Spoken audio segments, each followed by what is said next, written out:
Today I'll be demonstrating my process for creating these extremely realistic and beautiful detail sprites.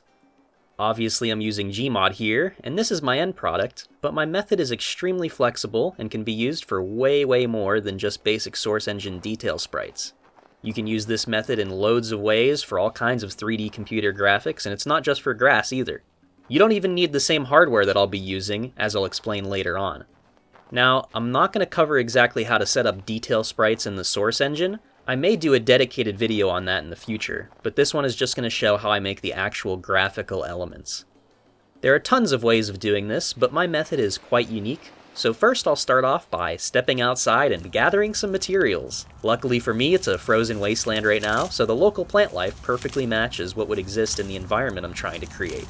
I'll get some of these little twig things, some dead grass, and some bits of this bush thing. Now back inside, I've gathered some tools. I've got a knife, a ruler, some paper, some tape, and something flat and hard to work on. And of course the materials I've gathered.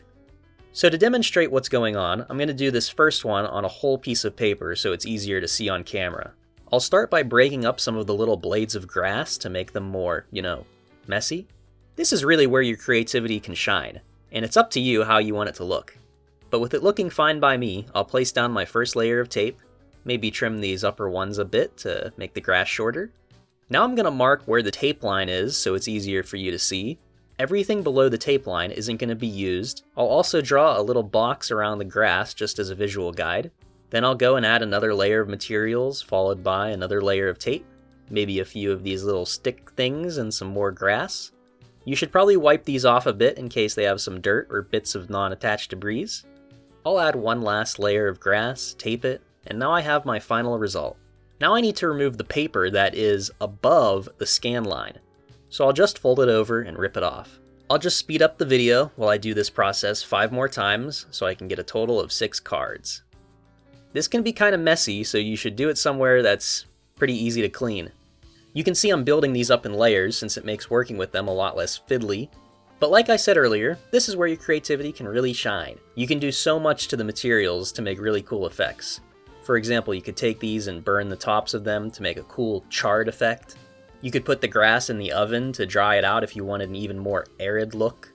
This is the magic of working within our physically based reality, or PBR for short. So with the 6 cards finished, I'll go over and place the first one into my Epson V550 scanner that I mostly use for photography. I place my sprite card in the middle so the grass is within the area of the upper transparency unit. I suppose you could do more than one card at a time if you wanted, but I'm just going to do one at a time. Now on the computer, I'll launch the Epson Scan software. If you wanted, you could use Epson Scan 2, which I've heard is a lot faster, and there is a Windows 10 version of it, but I haven't tried it myself, and I really like the simple UI of Epson Scan 1. So for this first scan, I'll change my settings to color and positive film mode. I'll explain more about why later, but for now, I'll just adjust my levels to make the background fully white and bring my grass up a bit too. Then I'll make a scan, and if you notice, I didn't lower my DPI, so I'm scanning at an absolutely ridiculous resolution. I think 1200 DPI is plenty big for what we're doing here, and that's what I'll set it to later on. Here's my first scan, and it's like 330 megabytes and over 13,000 pixels wide, so plenty of detail here. You can see there's a little bit of edge aberrations going on, but those aren't really important for this scan because this one will simply be used to get a transparent image. Now I'll go and change my scan mode in Epson Scan to reflective and do another scan.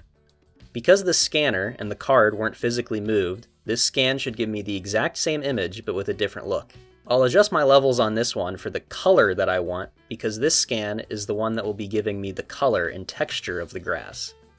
So here's that scan, and there's a few imperfections, a lot of reflections from the background of the scanner, little bits of dust and dirt, but besides that, the color and detail of the image look great. There is a much better way of doing this, and that is if you have some kind of pure black material that will not reflect any light back into the scanner. You would only need to do a single reflective scan, and you could use the black background as a matte for the transparency. You might not even need a scanner either. You may just be able to use a camera with a flash and a 100% black textureless background. I tried scanning with a black background here, but you can see my material ended up very noisy, which wouldn't work at all for a matte. I also tried with a white background just to see what would happen, and this can't be used as a matte either because of the shadows, although it may work for flatter objects. So I'm going to launch Photoshop and bring in my reflective scan as my main layer. Then on top of that, I'll add my film transparency scan and lower the opacity of the image so I can align it easier. For whatever reason, it's not scaled to 100%, so I'll fix that and line it up. Now that it's aligned, I'll bring the layer's opacity back up and open the Levels tool. I'm going to basically crush the majority of the color to black, but not so much that it gives me a pixelated edge, just enough to give me a nice sharp edge. Then I'll go and desaturate the image to convert any remaining color into grayscale, which will end up semi-transparent. Then just invert the layer, and now we have a perfect layer mask. I'll just copy the image, go back to the color layer, add a new mask, alt-click the mask, and then paste in the image. After I line it up again, I'll apply the layer mask and boom! A perfectly fully transparent image of the most realistic grass you can possibly make. Now since we have just a normal transparent image, I can start making some modifications to it. I'll delete this little pixel line here, maybe delete part of the branch here. I could even select this whole section and move it over a little bit. Maybe change the angle of this bit here. The possibilities are endless at this point. You could start pasting other scans into this one to build an even more complicated final result. You could use one of the various grass generators to add some simple undergrowth into the background. So much can be made just by using this method. You could even scan each individual twig if you wanted to, and then use those inside of something like Substance Designer's splatter node to create something completely different or add to an existing material. I'll just speed up the rest of the video as I do the scanning and processing for the remaining 5 grass cards. Once again, one scan is using positive film mode and the other is using reflective mode. Funny enough, as you can see here on this second card I've opened in Photoshop, the two scans are not perfectly aligning. For whatever reason, those parts of the grass physically moved places between the two scans. Not sure why, but maybe you let the cards sit to relieve any internal stresses before doing any scanning.